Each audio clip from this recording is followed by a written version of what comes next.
So, before we get too deep into the weeds of neural networks, let's just check in for a second. Did you pick up anything new today? Like even a tiny fun fact or a big realization? Absolutely.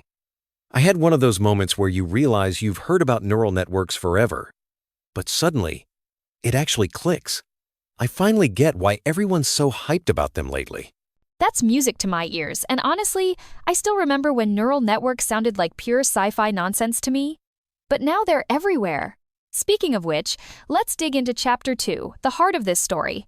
Alright, Chapter 2 threw a lot at us about neural networks and machine learning. If you had to explain to, say, your little cousin what a neural network actually is, how would you do it?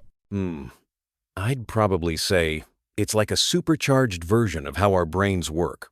Lots of little connections trying to figure things out together. Except, instead of neurons, it's all math and computer code. Yeah, I love that comparison. It is like a digital brain, but with way more patience for crunching numbers. And what about the role these networks play in AI?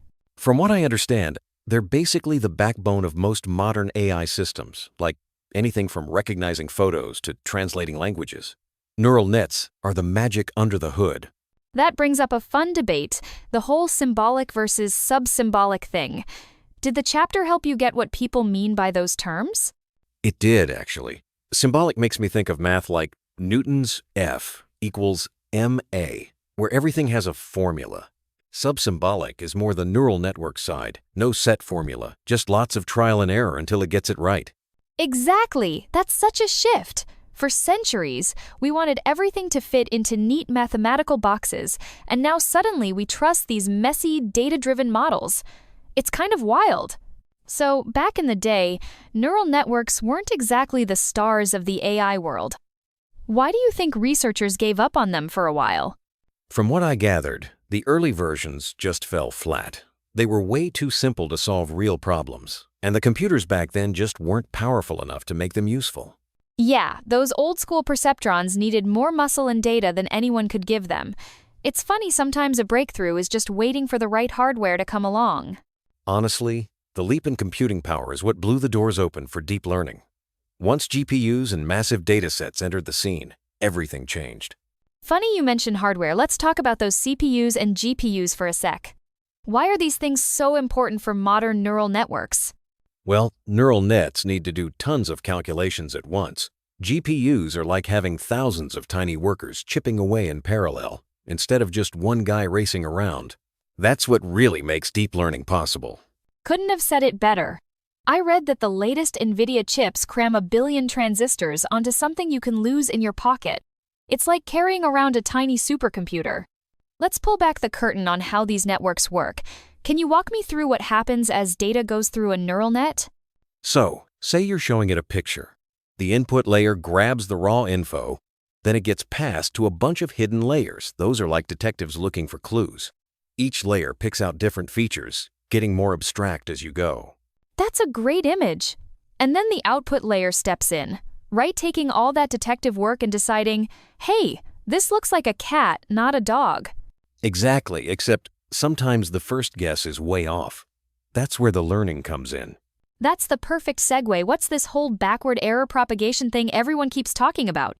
It's basically neural nets learning from their mistakes. If the network guesses wrong, it figures out who in the chain made the biggest error and tweaks those weights to improve next time.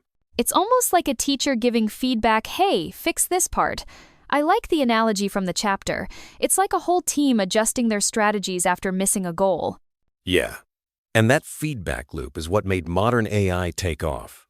Without it, we'd still be stuck with networks that can't really learn. All these fancy neural networks are fun in theory, but where are they actually blowing people's minds in the real world? Where do I start? Speech recognition, automatic translation, even medical imaging AI is beating the old methods in so many places now. And apparently, some folks may have been using them for stock predictions way before the rest of us caught on. I heard that too. There's a bit of a secret sauce vibe, like industrial secrets for trading. And the music thing, where professors can't tell AI Beethoven from the real deal, that really shocked me. Okay, with all these crazy advances, it makes you wonder what's stopping AI from totally taking over fields like medicine? Honestly, jobs are one concern, but the big one is liability. If an AI misdiagnoses your X-ray, who do you sue? The programmer? The hospital? The AI itself?